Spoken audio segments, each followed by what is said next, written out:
इस बात में कोई शक नहीं है कि बच्चे हर काम अपने बड़ों से ही सीखते हैं। हमने भी बनी गाला देखा हुआ है, यानी बनी गाला देखा हुआ है मतलब धमकी लगा रहे हैं, सीधी सीधी तड़ी लगा रहे हैं कि आर्टिकल 63A की तशरीह के लिए सुप्रीम कोर्ट में आर्टिकल 186 के तहत रेफरेंस दायर किया जाएगा।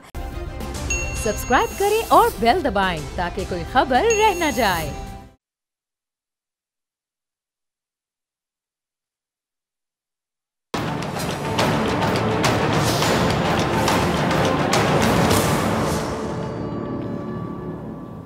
अस्सलाम वालेकुम नाज़रीन, मैं हूं डॉक्टर फ़िज़ा अकबर खान और मैं हूं पाकिस्तान और आप देख रहे हैं पाकिस्तान के सबसे बड़े न्यूज़ चैनल का नंबर 1 प्रोग्राम ऐसे नहीं चलेगा। नाज़रीन, पुराने वक्तों की बात है कि एक शख्स जंगल में रास्ता भूल गया। उसे जंगल से निकलने की बड़ी कोशिश की लेकिन उसे कोई सूरत नज़र नहीं आई। अच्छा, इधर उधर भटक भटक कर उसकी हालत गैर होने लगी। रास्ते को छोड़कर उसे भूख और प्यास भी सताने लगी। वो भूख और प्यास की हालत में किसी ऐसी जगह की तलाश में था कि जहाँ उससे कुछ खाने पीने को मिल जाए। अच्छा, आखिर किस्मत की देवी मेहरबान हो ही गई और कुछ दूर उसे एक झोंपड़ी सी नजर आई, थोड़ा सा दूर। अच्छा, वो गिरता पड़ता वहाँ पे पहुँच गया, निढाल होकर बाहर ही गिर गया और मदद के लिए पुकारने लगा। अच्छा, अंदर से एक औरत ने कहा कि कौन है? उस शख्स ने कहा कि मैं मुसाफिर हूँ, भूखा हूँ, प्यासा हूँ, कुछ खाने की चीज़ मिल जाए तो मेहरबानी होगी। अच्छा, उस औरत ने उसे झोंपड़ी में दाखिल होने की इजाज़त दे दी, उसे खाना और पानी भी पेश किया। भूख से निढाल शख्स को और क्या चाहिए था कि वो जल्दी जल्दी खाना खाने लगा। और इतने में उस औरत का शौहर, जो कि किसी काम से कहीं गया हुआ था, वापस आ गया और उसने जब एक अजनबी को देखा तो अपनी बीवी से पूछा ये कौन है। उसने बताया कि ऐसे ऐसे यहाँ आया, झोंपड़ी के बाहर आकर भूख और प्यास की शिद्दत से गिर गया, हाजतमंद था, मैंने इसको खाना खिलाने के लिए यहाँ पर रुकने की इजाज़त दी। अच्छा, ये सुनकर वो शख्स गुस्से में आ गया। उसने कहा ये कौन होता है जो हमारे यहाँ से कुछ खाए? चुनाचे उसने मुसाफिर को जलील करने के बाद घर से निकाल दिया। अच्छा, एक बार फिर वो जंगल में किसी दूसरे सहारे की तलाश में चलने लगा। कुछ ही देर बाद उसे वैसा ही दूसरा एक झोंपड़ा नज़र आया और उसने वहाँ जाकर आवाज़ लगाई, मुसाफिर हूँ, अल्लाह की रज़ा के लिए कुछ खाना खिला दें, पानी भी पिला दें।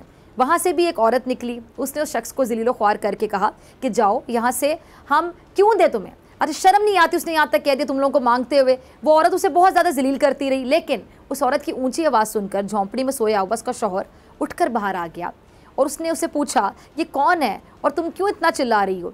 ये तुम्हें क्या कह रहा है? उसने बताया कि ऐसे ऐसे कह रहा था और मैंने कहा कि यहाँ से चले जाओ, हम क्यों खिलाएं तुम्हें खाना। ये सुनकर शौहर ने उस मुसाफिर को वापस बुलाया, घर में इज़्ज़त के साथ बिठाया, खाना खिलाया और अपनी बेगम के रवैये की माफ़ी मांगी। अच्छा, वो मुसाफिर बड़ा हैरान हुआ और उसने अपने मेज़बान से कहा कि मुझे बात बहुत परेशान कर रही है कि मैं जिस पहली झोंपड़ी में गया था तो वहाँ पर मुझे औरत ने अच्छी तरह से खाना पेश किया और मुसाफिर की तरह मेरी मदद करने की कोशिश भी की, मगर उसके शौहर ने मुझे जलील करके भगा दिया। और आपके यहाँ बिल्कुल उलट है कि आपकी ज़ौजा ने बिल्कुल उसी शख्स जैसा रवैया इख्तियार किया और भगा दिया, जबकि आपने उस औरत जैसा रवैया इख्तियार किया। ये सुनकर उस औरत के शौहर ने जवाब दिया कि पहले तुम जिस घर में गए थे वो मेरी बहन का घर है, जिसने तुम्हें खाना के लिए दिया, और वो शख्स जिसने तुम्हें वहाँ से निकाल दिया वो मेरी बेगम का भाई है, और इन दोनों ने तुम्हारे साथ वही सलूक किया जो इनकी तरबियत और फितरत में शामिल था, और मैंने और मेरी बहन ने तुम्हारे साथ वो सलूक किया जो हमारे माँ बाप ने हमें तरबियत दी या जो हमारी फितरत में है।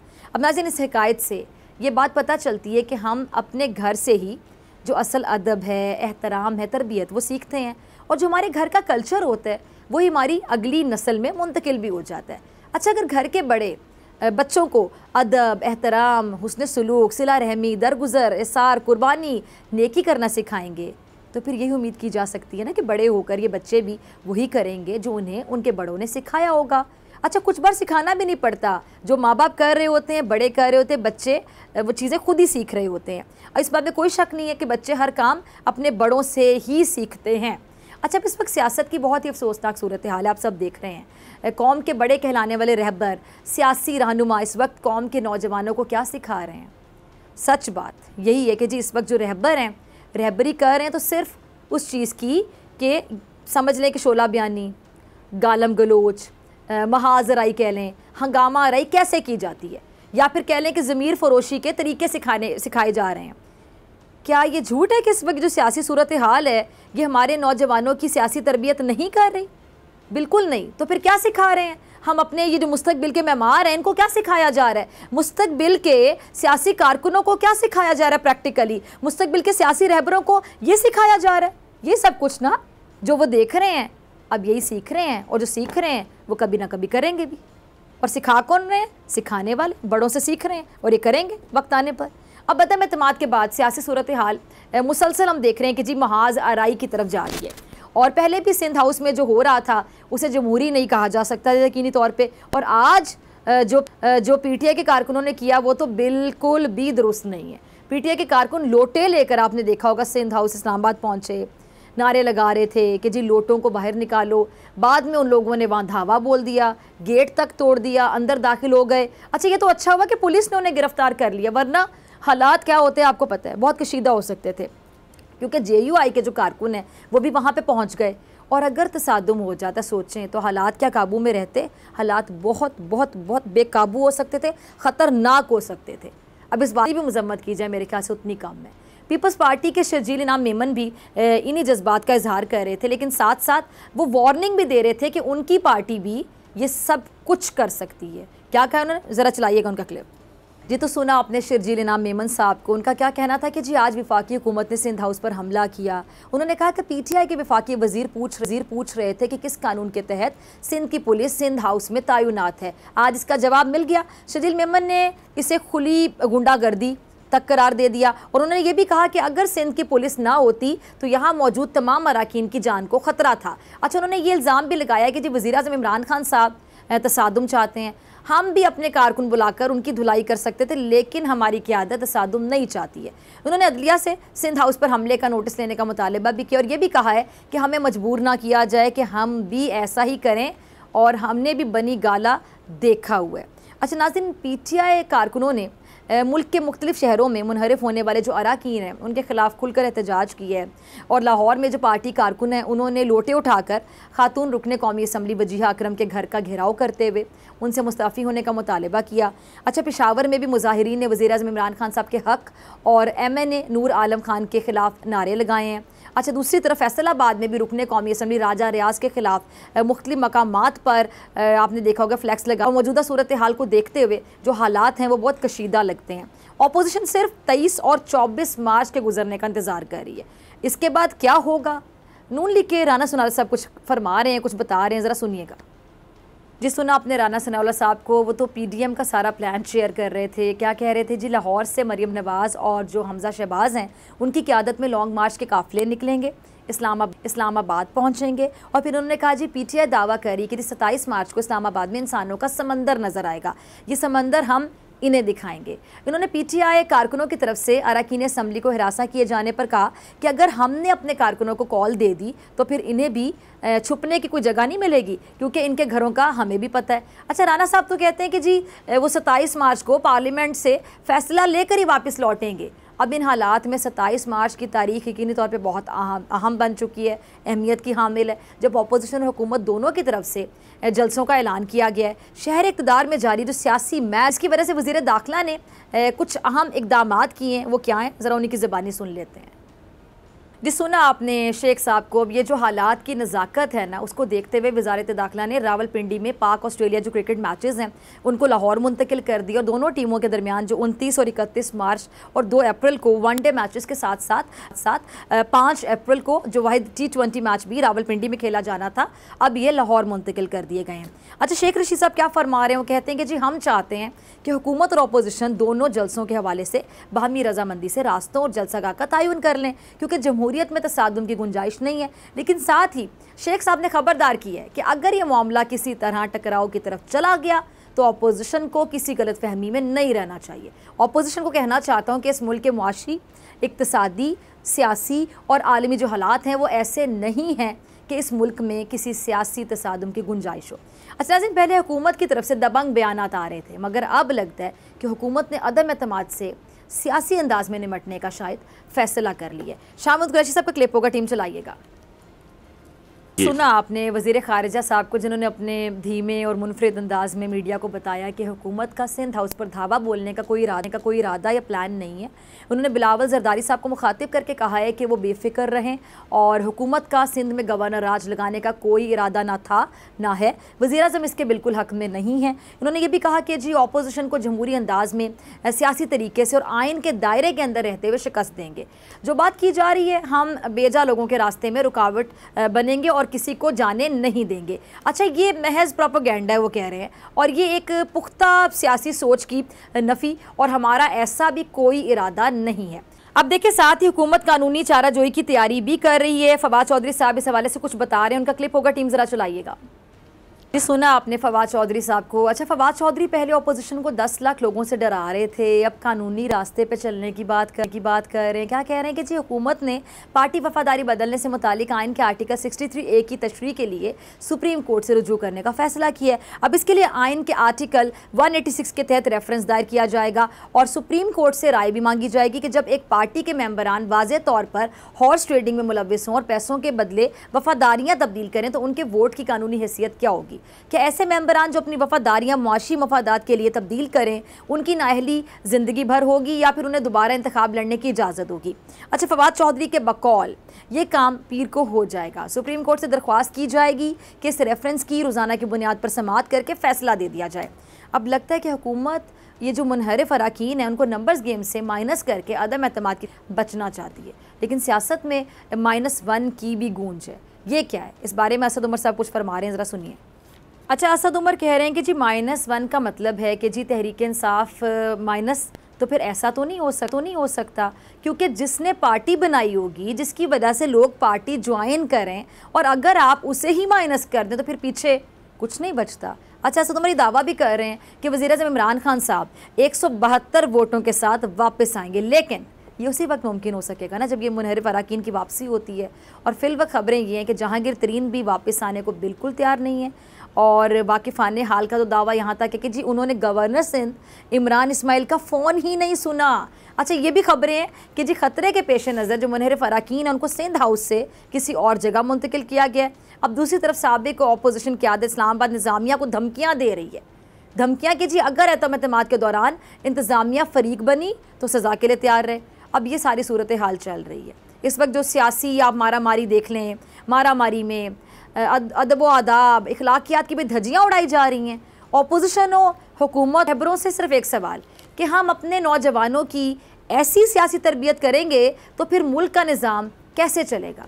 फिर तो यही सीखेंगे जो आप कर रहे हैं, वही वो सीखेंगे नौजवान, और फिर एक दिन यही सब कुछ करेंगे। कैसे चलेगा निज़ाम, ऐसे चलेगा, ऐसे नहीं चलेगा। मिलते हैं ब्रेक के बाद।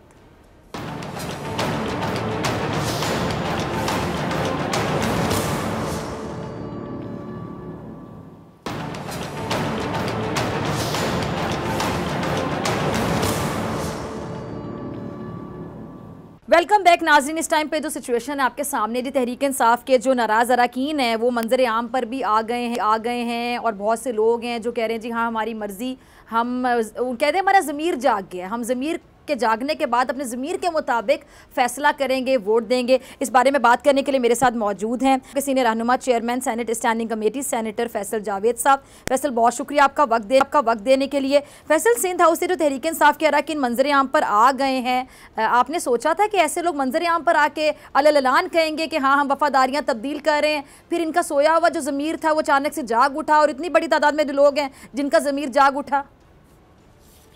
नहीं, इन्होंने अच्छा किया कि सामने आ गए हैं, क्योंकि अगर ये अब उस तरफ जाते हैं तो इनकी पॉलिटिक्स खत्म हो जाएगी। असल में अब तो ये पूरा अब तो बहुत आगे चली गई है ना चीज, क्योंकि एक कौम जो है जी उसने देख किया कि एक तरफ हक पे लोग और एक और बातिल पे, एक तरफ जमीर फरोश खड़े हो रहे हैं और दूसरी तरफ ठीक लोग हैं। तो अब डिफाइनिंग मोमेंट है। तो इन्होंने अच्छा किया, सेंटिमेंट एक चेक कर लिया, पब्लिक का, अवाम का सेंटिमेंट चेक किया, और अब इन्हें होश के नाखून लेने चाहिए। सुबह का भूला शाम को घर वापस आ जाए तो उसे भूला नहीं कहते। तो उम्मीद है कि ये देखेंगे, वरना प्रॉब्लम क्या, प्रॉब्लम इनको ना सिर्फ कॉन्स्टिट्यूएंसीज का है बल्कि रिश्तेदारों का भी प्रॉब्लम होगा, क्योंकि इससे फिर आप जब इखलाकी उससे नीचे गिर जाते हैं तो आपकी फिर बिल्कुल हैसियत खत्म हो जाती है। तो इनको सोचना चाहिए, इन्हें फैसला करने से पहले सोचना चाहिए। ये सिर्फ पॉलिटिकल एक नुकसान नहीं होगा, यकीन कीजिए कि इनमें ज्यादातर बल्कि सारे ही ऐसे लोग हैं जो कि पीटीआई की टिकट पे तो लाखों वोट मिल गए यार, 80,000, किसी के 70,000, लेकिन जब ये बगैर पीटीआई की टिकट के लड़े थे किसी के 34 वोट्स थे, किसी को रिजर्व सीट मिली, किसी को वोट ही नहीं थे। तो ये चीज ना सिर्फ पॉलिटिकल इनको नुकसान है बल्कि ओवरऑल भी है। अच्छा, सॉरी टू से फैसल, आप शायद मेरी बात से डिसएग्री करें, शायद आप मान जाएं कि गलती पीटीआई की भी थी कि आप लोगों ने ऐसे लोगों पर एतमाद किया ही क्यों था, इन लोगों को टिकट दिया ही क्यों था? देखिए, ये आप इसमें कुछ ऐसे लोग हैं जो हमारे बड़े, कुछ कहते हैं जी इलेक्टेबल्स, बात ये नहीं है। बात ये है कि कुछ ऐसे भी लोग हैं जो कि बड़े पीटीआई के साथ लॉयल लोग थे और हमें उम्मीद है कि वो लॉयल रहेंगे और वापस आएंगे। लेकिन ये जिस तरह चले गए हैं अब, ये अब बड़ा, और फिर साथ ही में एक चीज इंपॉर्टेंट है फिजा, जो आपको भी चाहिए कि अपने प्रोग्राम में बताएं कि सुप्रीम कोर्ट ने 2018 में एक 5 रुकनी बेंच ने एक फैसला दिया और उस बेंच में आज के जो चीफ जस्टिस हैं वो भी शामिल थे और उसमें बड़ा क्लियरली लिखा है कि जहां पे डिस्क्वालिफिकेशन मेंशन नहीं है इसको तस्वर किया जाएगा और ये होगी फॉर लाइफ होगी। तो अगर ये ऐसी कोई चीज करते हैं और डिस्क्वालीफाई होते हैं, समझते कि हम वापस किसी और के टिकट पे, आप तो इलेक्शन ही नहीं लड़ सकेंगे, आप तो कोई ओहदा ही नहीं रख सकेंगे, आप तो पूरी जिंदगी के लिए सियासत से और हर ओहदे से भी फारिग हैं। तो इनको देखना है। लेकिन इससे ज्यादा बड़ी चीज है कि जो मैं बता रहा था कि इस वक्त डिफाइनिंग मोमेंट्स हैं, पूरी कौम देख रही है। आपने देखा इनकी कॉन्स्टिट्यूएंसी के अंदर जो रिएक्शन आया, लोग इनके रिश्तेदारों के, इनके अपने रिश्तेदारों के हमें आए हैं कि जी ये क्या कर रहे हैं, ये यानी कि घर वाले भी साथ नहीं होंगे। अच्छा, वो फैसल जो आप बात कर रहे हैं वो राजा रियाज साहब की एक कॉल भी है जो काफी लोग शेयर कर रहे हैं, वो लीक हो गई कॉल, और वो कॉल में वो बाकायदा अच्छी खासी कहते हैं ना किसी की धुलाई कर देना, वो बड़ी धुलाई कर रहे हैं वो साहब, वो कह रहे हैं कि जी आप फिर इस्तीफा दे देते, ये आपने क्या किया है? जी हाँ, बिल्कुल। देखिए फिजा, पार्टी चेंज करने में कोई मसला नहीं है। लोग अगर समझते हैं कि वो इमरान खान साहब की पार्टी से खुश नहीं होता है। जी हाँ, अगर उनको इश्यूज हैं उसका एक तरीकाकार है, आप रिजाइन करें और बाय इलेक्शन में आप जिस भी टिकट से लड़ना चाहते हैं, नून लीग के, पीपल्स पार्टी के, जिस भी टिकट से लड़ना चाहते हैं उसका टिकट लेके आप आ जाएं। लेकिन ये तरीका, ये जो फ्लोर क्रॉसिंग है, आइन का आर्टिकल 65 भी वाजे है, आइन का आर्टिकल 63 भी वाजे और 62F जिसका मैंने अभी आपको जिक्र किया है वो भी वाजे है। और साथ ही में ज़मीर फरोशों की जो एक पूरी कौम को जो पता चला है उसका तो इस पॉलिटिकल नुकसान से बहुत बड़ा नुकसान होगा इनको। अच्छा फैसल, एक ज़माने में जिससे छांगा मांगा का जो एक तारुफ रहा है, छांगा मांगा का आपको भी पता है क्या बैकग्राउंड रहा है और किस तरह कनेक्ट किया जाता है, तो इस टाइम पर सिंध हाउस है, क्या वो छांगा मांगा का मंजर नहीं पेश कर रहा? जी हाँ, बिल्कुल ठीक आपने कहा, ये डेजा वू है। छांगा मांगा में भी यही हुआ था। लोगों को पता होना चाहिए कि किस तरह से ब्रीफ केस चले थे, लोगों को बंद करके उन्होंने खरीदा था। ये है ही ज़मीर। अब यानी जगह तब्दील होगी लेकिन चीजें वही चल रही हैं। बिल्कुल, ये हॉर्स ट्रेडिंग के एक्सपर्ट हैं, ये ज़मीरों के सौदागर हैं। अभी माजी करीब में जो यूसुफ रजा गिलानी कैसे सेनेटर बने हैं, उनके बेटे की तो वीडियो भी आ गई, वो पैसे ऑफर करें, बगैर पैसे दिए, बगैर धांधली किए, बगैर हॉर्स ट्रेडिंग किए, ये बन नहीं सकते। एक मुझे बात समझाएं, अगर अवाम ने इनको सीटें, अच्छा फैसल, इन लोगों का मौके पे सामने आ रहा है, नूर आलम खान का, मैं इनकी गुफ्तगू जब भी सुन रही हूँ ये लोग कह रहे हैं कि जी हम पे इल्ज़ाम लगाया जा रहा है कि जी हमने करोड़ों में अपना ज़मीर बेचा, हमें बड़ा अफसोस हुआ कि खान साहब ये बात कह रहे हैं या तहरीक इंसाफ के लोग ये बात कह रहे हैं, हमने अपना ज़मीर नहीं बेचा है, ये तो हमारा ज़मीर जागा है और हमने इसका कोई रेट नहीं लगवाया, पैसों के एवज हमने ये सौदा नहीं किया, हम अपनी मर्जी से अपना वोट देंगे। रेट नहीं लगवाया बाबा, आप रिजाइन कर दें, आप रिजाइन कर, कीमत तो आपको मिल रही है वोट देने की, आप रिजाइन कर दें, आप इलेक्शन लड़ें, पीपल्स पार्टी के टिकट पे लड़ें। वो और बात है कि आपको 35-36 वोट से ज्यादा नहीं पड़ेगी, लेकिन आप लड़ लें पेशावर से दोबारा इलेक्शन। अगर आप कहते हैं रेट नहीं चला, आप क्या मैं अभी रिजाइन करता हूं और मेरे पे गलत इल्जाम है रेट का, मैंने कोई पैसे नहीं लिए। अच्छा फैसल, वैसे तो बार-बार इस सबूत की बात करते थे, साबित करके दिखाएं, सबूत दें कि हमने पैसे लिए, तो कोई सबूत हैं हुकूमत के पास, साबित किया जा सकता है कि वाकई इन्होंने पैसे लिए हैं और ये वाकई पैसों के इवज इन्होंने ये फैसले किए हैं? बड़ा इन्होंने इजी लोड कराया होगा, ये तो करोड़ों रुपए हैं, करोड़ों रुपए, और ये सब अगर नहीं बिके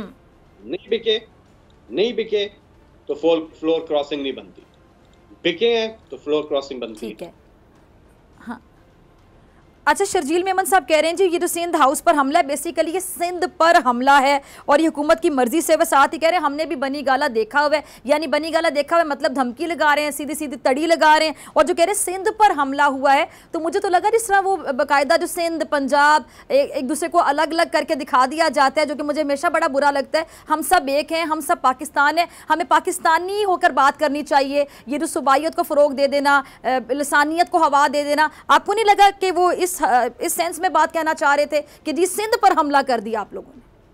जी हाँ बिल्कुल, ये हमेशा इस लसानियत को और इस एथनिक उसको वो करते हैं, और ये सबसे बहुत ही खतरनाक रास्ता होता है पाकिस्तान के लिए। हमने डिवाइड नहीं करना लोगों, खुदा के लिए मैं इनसे कहूंगा ये तहरीके इंसाफ पीपल्स पार्टी की बात नहीं है भाई, ये बात पाकिस्तान की है, ये बात हमांगी की है, ये बात मुसलमानों की है, एक भाईचारे की है। आप जितने भी पॉलिटिकल डिफरेंसेस कर लें, ये वाली लाइन बड़ी खतरनाक किस्म की लाइन है, ये नहीं लेनी। जब लॉजेस पे इन्होंने मलेशिया उधर भेज दिए, हमने तो ये नहीं कहा कि इन्होंने इस्लामाबाद पे कर दिया, वो हमने तो ये बात नहीं की। बात ये कि ये तो आपको पता है वजारत दाखिला का भी आ गया, गिरफ्तारियां भी हुई। हम किसी सूरत भी माजराई नहीं चाहते, ना हम चाहते हैं और ना हम किसी को इजाजत इस किस्म की चीज करें, लेकिन हम चाहते हैं कि आराम से जाएं, असेंबली में जाएं, जो जाना चाहता है हमारे अगेंस्ट वोट देना चाहता है जाए, नो प्रॉब्लम, जाए इमरान खान के अगेंस्ट वोट दे तो बिस्मिल्लाह, जाए आराम से अपना वोट दे, अपनी जिंदगी पूरी जो भी थोड़ी बहुत की है उसको भी तबाह बर्बाद कर देगा वो लोग, इसकी रिश्तेदार आ रही हैं। तो बात यह है कि जाके कर ले, ये कुएं का रास्ता है, क्यों जा रहे हो भाई, वापस आओ, लेकिन कोई जबरदस्ती नहीं है, कोई जबरदस्ती नहीं है। एक मैसेज है, एक राय रास्त पे लाने के लिए एक अपील है कि भाई राय रास्त पे आ जाओ, इस तरह मत करो। अच्छा, शेख साहब भी बात कर रहे थे, फैसल के नाराज जो MNAs हैं वो कह रहे हैं कि जी वापस आ जाएं, उन्हें कुछ नहीं कहा जाएगा, तो वाकई तहरीक इंसाफ की वाज़ेह पॉलिसी है कि उनको वापस बुलाया जाए, या ये शेख साहब की भी ज़ाती राय है? नहीं, शेख साहब ने ठीक कहा जी, जो वापस आना चाहता है मोस्ट वेलकम। और अभी वोटिंग नहीं हुई, और वोटिंग जो है 27 मार्च के जलसे के बाद होगी, और कोई भी अभी टाइम है। सवाल ठीक है, तो फैसल अगर इन्होंने वाकई पैसे लिए हैं, करोड़ों में अपना ज़मीर बेचा है, तो जो वापस आएगा फिर वो करोड़ों वापस करके वापस आएगा?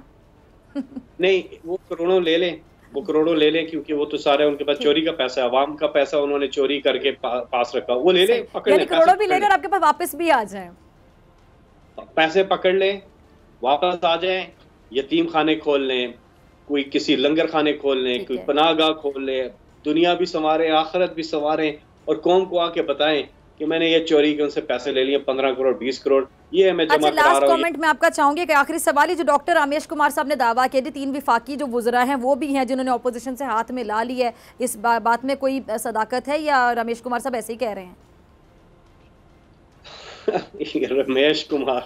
आप रमेश कुमार की रिकॉर्ड उठा के देखें, कोई उनकी बात सही भी हुई है, उसी से आप अंदाजा लगा लें कि ये ठीक कह रहे हैं कि गलत कह रहे हैं। लेकिन रमेश कुमार खुद जरा आप सोचें वो कर क्या रहे हैं।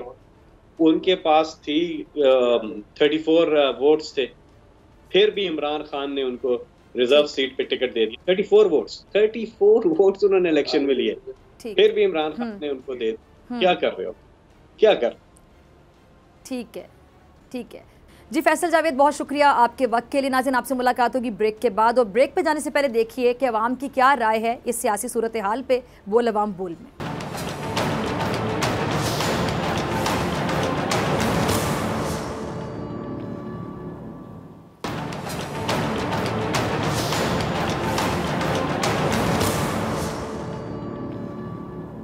वेलकम बैक नाजरीन। विफाकी हुकूमत ने आर्टिकल जो आइन का 63A की तशरीह के लिए सुप्रीम कोर्ट से रुजू करने का फैसला किया। इस हवाले से वज़ीर इत्तलात फवाद चौधरी साहब ने ट्विटर पर जारी पैगाम में जो बताया मैं आपके साथ शेयर कर लेती हूँ। जी, हुकूमत ने फैसला किया है कि आर्टिकल 63A की तशरीह के लिए सुप्रीम कोर्ट में आर्टिकल 186 के तहत रेफरेंस दायर किया जाएगा। उन्होंने कहा जी सुप्रीम कोर्ट से बाकायदा एक राय मांगी जाएगी कि जब एक पार्टी के अराकीन क्लियरली वाज़े तौर पर हॉर्स ट्रेडिंग में मुलव्विस हों और पैसों के बदले अपनी वफादारियों को तब्दील कर लें तो फिर उनके वोट की कानूनी हैसियत आखिर क्या रह जाती है। इस पर बात करने के लिए मेरे साथ मौजूद है माहिर कानून सामने पाकिस्तान अशर औसाफ साहब। बहुत शुक्रिया साहब वक्त देने के लिए। अशर साहब, आम अल्फाज में नाजरीन को ज़रा समझाइएगा कि वाकई जो आइन का आर्टिकल 186 है, इसके तहत जो रेफरेंस जब दायर किया जाएगा इसकी क्या अहमियत होगी, और बाकी जो आर्टिकल 63A की तशरीह के हवाले से कि जब कोई वाज़े तौर पे क्लियरली हॉर्स ट्रेडिंग में मुलव्विस हो और सबूत भी मौजूद हो, पैसों के बदले ज़मीर बेच दिया जाए, वफादारियां तब्दील कर दी जाए, फिर कानूनी हैसियत क्या रह जाती है?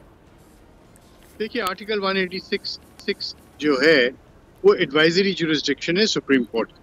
सुप्रीम कोर्ट की बहुत सारी जुरिस्डिक्शंस हैं, उसमें से एपेरेट जुरिस्डिक्शन है, उसमें ओरिजिनल जुरिस्डिक्शन है, उसमें कॉन्स्टिट्यूशनल जुरिस्डिक्शन है, और एक एडवाइजरी जुरिस्डिक्शन भी है जहाँ पे सदर मुमलिकत ऐसे सवाल को जो उनके नज़दीक पब्लिक इम्पोर्टेंस का हो, यानी ऐसे मामलात जिनकी तशरीह की ज़रूरत हो, उसको रेफर कर सकते हैं सुप्रीम कोर्ट को। और जब इस तरह का कोई रेफरेंस जाता है तो सुप्रीम कोर्ट ये देखेगा कि वाकई क्या इसके अंदर कोई पहले से तशरीह हुई है कि नहीं हुई। तो ये मामलात जो हैं, ये अगर वो जो जुरिस्डिक्शन है कोर्ट की, वो उसी वक्त बनेगी कि जब एकेडमिक सवाल कोई ना हो। अगर एकेडमिक सवाल है तो उसका कोई फ़ायदा नहीं होगा। और मैं आपको बता दूं कि इसके ऊपर सुप्रीम कोर्ट पहले ही तशरीह कर चुकी हुई है, और वो इमरान खान साहब ही का केस दायर किया हुआ था जो 2018 में आयशा गुलेलई के खिलाफ उन्होंने दायर किया। तो सुप्रीम कोर्ट ने मामले को देखने के बाद उसकी तशरीह कर दी थी। और दूसरी बात जो है वो पॉलिटिकल होगी, और वो पॉलिटिकल इस तरह है कि जब प्राइम मिनिस्टर ने वोट लेना था कॉन्फिडेंस का, तो उन्होंने बरमला कहा और टेलीविजन पे आके कहा कि मैं बिल्कुल खुली छुट्टी देता हूं अपने अराकीन को, उनको पूरी आईनी और तहफ़्फ़ुज़ हासिल है कि वो अपने ख्याल का इजहार करें, और अगर वो मेरे खिलाफ वोट देंगे तो मैं अपोजिशन में चला जाऊंगा। तो जब प्राइम मिनिस्टर के तौर पे टेलीविजन पे आके उन्होंने ये बात की, तो अब उनके पास इसकी तशरीह मांगने का कोई सिलसिला भी नहीं बनता, क्योंकि वो खुद कह चुके हैं कि उनकी रूह से एक शख्स जो कि उनके खिलाफ वोट देता है और उनकी पार्टी का भी है, तो वो नाअहल नहीं होता। जब वो ये कह चुके हैं तो अब उनसे हटना मुश्किल होगा उन्हें। ठीक है, अच्छा साहब, आपने बड़ा क्लियरली बता दिया। अच्छा भी इस आर्टिकल के मुताबिक जो मुनहरिफ अरकान हैं उनको वजूहात बयान करने की इजाज़त होती है। बहरहाल आपने तो बिल्कुल वो क्लियरली एक और पिक्चर बता दी, लेकिन इस हवाले से लोगों के ज़हनों में बड़े सवालात हैं। जो प्रोसीजर होता है कि जी जो इलामिया है स्पीकर को भेजा जाता है, फिर इलेक्शन कमिश्नर को भेजा जाता है, और उसके बाद फिर इलेक्शन कमिश्नर के पास ऐलान की तस्दीक के लिए 30 दिन का वक्त होता है। इस प्रोसीजर को ज़रा आम अल्फाज में नाज़रीन के साथ शेयर कर दीजिएगा।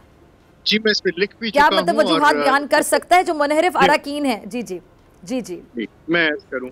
सबसे पहले एक डिक्लेरेशन देने से पहले इसकी वजूहात देना होगी, तो मैं स्टेप बाय स्टेप आपको बता देता हूं। सबसे पहले तो एक पार्टी का इजलास के बाद एक ऐसा डॉक्यूमेंट बनना चाहिए जिस डॉक्यूमेंट को आप सर्व करेंगे उन लोगों के ऊपर जिनके मुतालिक आपको ऐसी बात है कि वो आपसे मुनहरिफ होना चाह रहे हैं। मुनहरिफ होना बिल्कुल, लेकिन 4 ऐसी चीज़ें हैं 63A में जिसके मुतालिक डिस्क्वालिफिकेशन हो सकती है, उसके अलावा नहीं। उसमें से एक है कि जब आप नो कॉन्फिडेंस वोट में हुकूमत के कहने के बावजूद वोट ना दें। दूसरा, आईनी तरमीम हो। तीसरा, जो मनी बिल है यानी बजट के मुतालिक बात हो वो हो। और चौथा ये कि वो पॉलिटिकल पार्टी अपनी चेंज कर लें। तो ये तो वजूहात हो जाती हैं डिस्क्वालिफिकेशन। अब इसके लिए बहुत ज़रूरी है नंबर 1 कि वो शख्स जो ये तो नहीं हो सकता कि वो कहें कि जी मैं पार्टी से निकाल रहा हूँ, क्योंकि इन्होंने कहा है कि मैं पार्टी से चले जाऊंगा या चला जाऊंगा या मैं छोड़ दूंगा। इस बुनियाद के ऊपर नहीं निकाल सकते जब तक कि पार्टी से खुद मुनहरिफ ना हो जाए, पार्टी से खुद चले ना जाए। इसी तरह वोट जब तक वो दे नहीं देंगे तब तक उसके ऊपर उनके चार्ज नहीं लग सकता। जब वोट दे दिया उन्होंने तो फिर पता चलेगा ना कि वो वाकई उस पार्टी मैंडेट से निकले हैं। उसके बाद उनको एक शो कॉज दिया जाएगा। उस शो कॉज के बाद उनको सुनना जरूरी है। सुनने के बाद वो एक डिक्लेरेशन देंगे और डिक्लेरेशन जो है वो स्पीकर को भेजेंगे। और वो डिक्लेरेशन जो है वो स्पीकर अपने पास रख नहीं सकते। 2 दिन के अंदर अंदर तस्वर होगा कि वो इलेक्शन कमीशन के पास चला गया।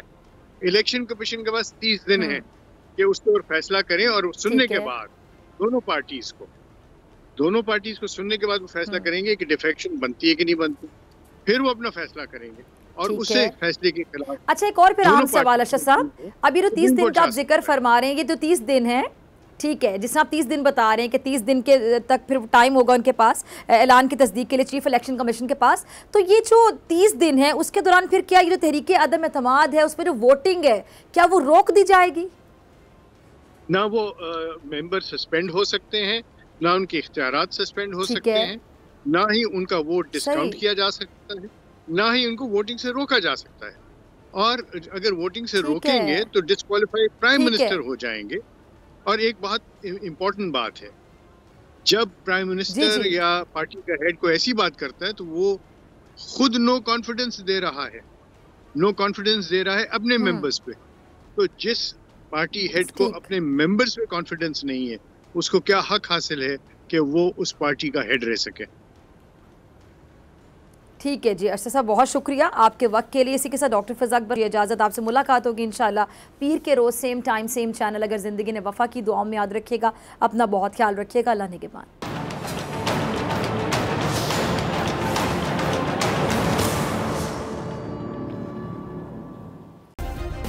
सब्सक्राइब करें और बेल दबाएं ताकि कोई खबर रह न जाए।